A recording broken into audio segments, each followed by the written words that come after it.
Perkenalkan, nama saya Fernando, NIM 1910416956 dari kelas A3 Pagi Manajemen.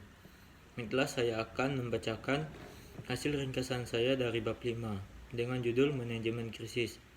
Pendahuluan, yaitu krisis terjadi bahkan pada perusahaan yang mengambil tindakan untuk menghindarinya. Tindakan alam dan peristiwa acak terjadi.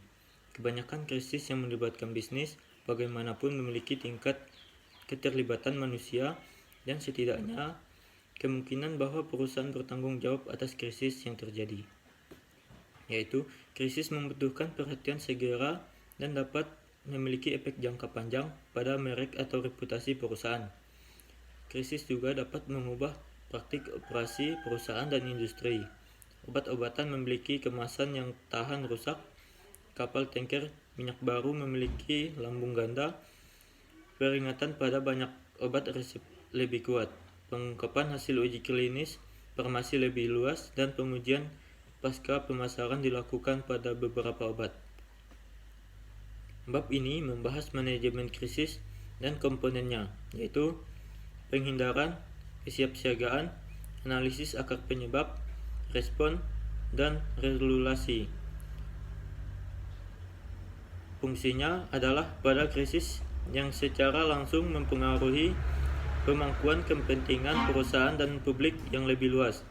Kerangka konseptual yang dikembangkan dalam bab-bab sebelumnya memberikan dasar bagi manajemen krisis dan efektif, dan pendekatan khusus untuk manajemen krisis diperkenalkan, terutama yang terkait dengan respon dan komunikasi krisis. Sifat dan penyebab krisis, yaitu krisis adalah situasi di mana kerugian terhadap orang atau properti telah terjadi atau akan segera terjadi.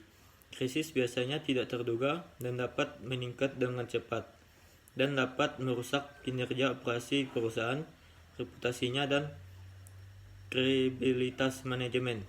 Krisis sering kali membutuhkan tindakan di bawah tekanan waktu, sehingga manajemen harus bertindak dengan rasa urgensi. Krisis dapat menarik perhatian media dan aktor politik swasta.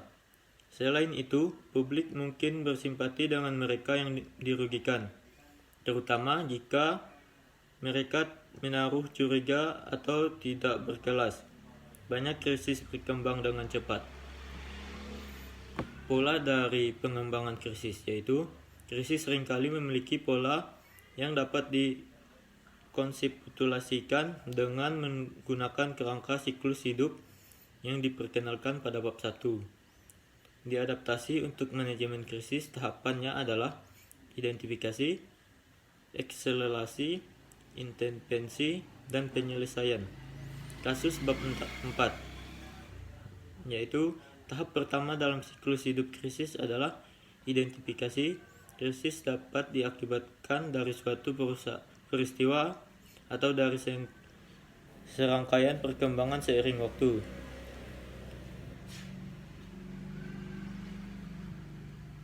Komponen dari program manajemen krisis, yaitu manajemen krisis memiliki 5 komponen: penghindaran, kesiapan, analisis akar penyebab, respon, dan resolusi.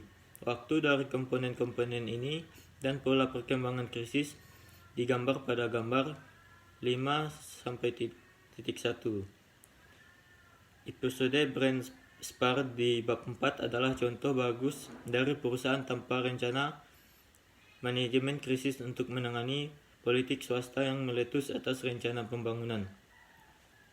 Penghindaran, yaitu komponen terpenting dari program manajemen krisis adalah penghindaran, dan komponen terpenting berikutnya adalah kesiapsiagaan. Pendekatan terbaik untuk manajemen krisis adalah untuk mengurangi kemungkinan terjadinya krisis, dan prosedur penting untuk melakukan adalah penilaian risiko internal dan ekspor perusahaan di lingkungan non-pasarnya. Salah satu aspek dari strategi penghindaran adalah audit. Salah satu jenis audit berfokus pada risiko dan penyebabnya.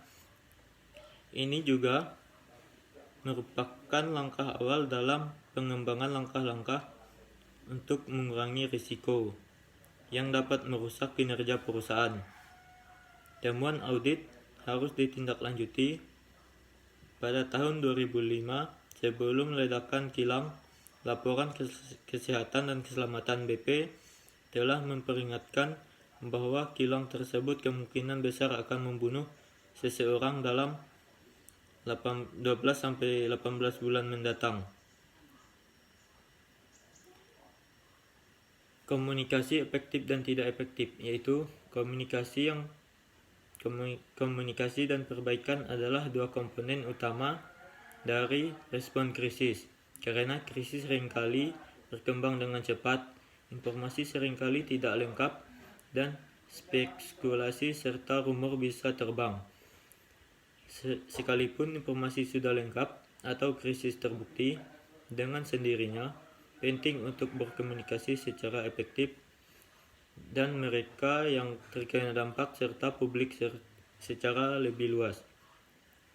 Industri besar spesialisasi komunikasi tersedia untuk memberikan nasihat tentang komunikasi yang efektif, dan perusahaan telah mengembangkan kemampuan mereka sendiri. Sebagaimana dibahas pada bab 3, banyak perusahaan memberikan perhatian hubungan media untuk para eksekutif mereka. Keputusan dan akibatnya. Pada 14 Agustus, Matil mengeluarkan penarikan kembali jalur cepat secara sukarela lainnya dari 436 kendaraan di Esrek. Pada lingkup krisis, yaitu penarikan kembali oleh Mattel dan perusahaan lain memberikan tekanan pada pemerintah Cina dan industri yang didorong ekspor. Pemerintah peka terhadap kritik, terutama karena sedang berlomba untuk menyelesaikan persiapan untuk Olimpiade 2008. Selain itu, penarikan kembali produk Mattel telah mengakibatkan ribuan pekerja Tiongkok kehilangan pekerjaan.